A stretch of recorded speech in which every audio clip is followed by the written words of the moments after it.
चिश्तियाँ। पाकिस्तान मुस्लिम league नून के 9 मुंतखब रुकन कौमी असम्बली चौधरी एहसानुल हक बाजवा और PP 244 से उम्मीदवार सूबाई असम्बली मियां अब्दुल मजीद जताला ने कहा कि मुतअद्दिद पोलिंग स्टेशन पर तैनात PTI के हिमायत याफ्ता प्राइजिडिंग ऑफिसर्स ने गिनती और नताइज की तैयारी के दौरान जानबूझकर फॉर्म 45 में हेरा फेरी करके मुखालिफ उम्मीदवार को कामयाब करवाया है। प्रेस कॉन्फ्रेंस के दौरान उन्होंने कहा कि जिन पोलिंग स्टेशन पर नून लीग के उम्मीदवार को जानबूझकर हराया गया है वो फॉर्म हासिल करके मुतालिका रिटर्निंग ऑफिसर को दोबारा गिनती के लिए दरखास्त दे दी है, जबकि मुतालिका प्रेजाइडिंग ऑफिसर के खिलाफ कार्रवाई के लिए इलेक्शन कमीशन हुकाम को तहरीरी तौर पर शिकायत की जाएगी। उन्होंने कहा कि मुस्लिम लीग नून के उम्मीदवार मियां अब्दुल मजीद जताला वाज़ेह अक्सरियत से जीते हैं, लेकिन फॉर्म 45 में उनके वोटों का गलत इंदराज करके शिकस्त से दो चार किया गया। यानी एक जगह पे हमारे 329 वोट थे, उसमें 129 फीड किए, 200 दूसरी तरफ कर दिए मलिक साहब की तरफ।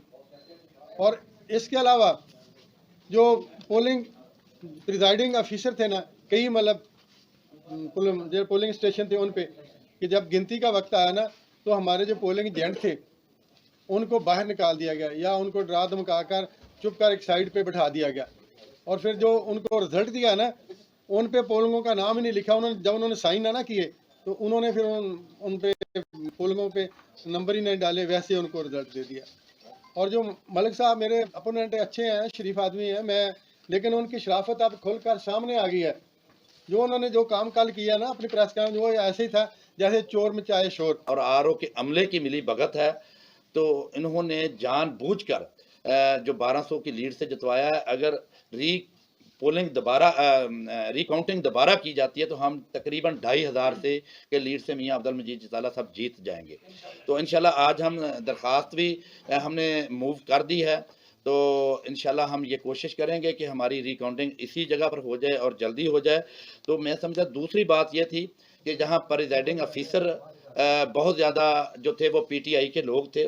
प्रिजाइडिंग ऑफिसरों ने हमारे जो पोलिंग एजेंट्स थे कुछ जो 45 फॉर्म 45 है उनके ऊपर साइन नहीं, हमारे पोलिंग एजेंट के साइन ही नहीं करवाए गए कि उन्होंने किस तरीके से किया कि वहाँ उन लोगों को निकाल दिया गया। ख़ास तौर से हमारी लेडीज़ के पोलिंग स्टेशनों पर जो है ना वहाँ रिकाउंटिंग का भी काफ़ी इशू आया है, जो हमारे सामने आया कि एक तो नेट बंद होने की वजह से उस दिन हम पूरे फॉर्म 45 भी कलेक्ट नहीं कर सके, और उसके बाद हमें फॉर्म 45 आज तक मसूल हो रहे हैं। कुछ लोगों से फ़ोन कर करके मंगवा रहे हैं कि फॉर्म 45 बुलाएं। मैं चंद पोलिंग स्टेशन आपको बता भी देता हूँ। 98 फतेह में बहुत ज़्यादा हमारे साथ धांधली हुई है, 49 फतेह में बहुत ज़्यादा धांधली हुई है, 50 फतेह में, 53 फतेह में, 43 फतेह में।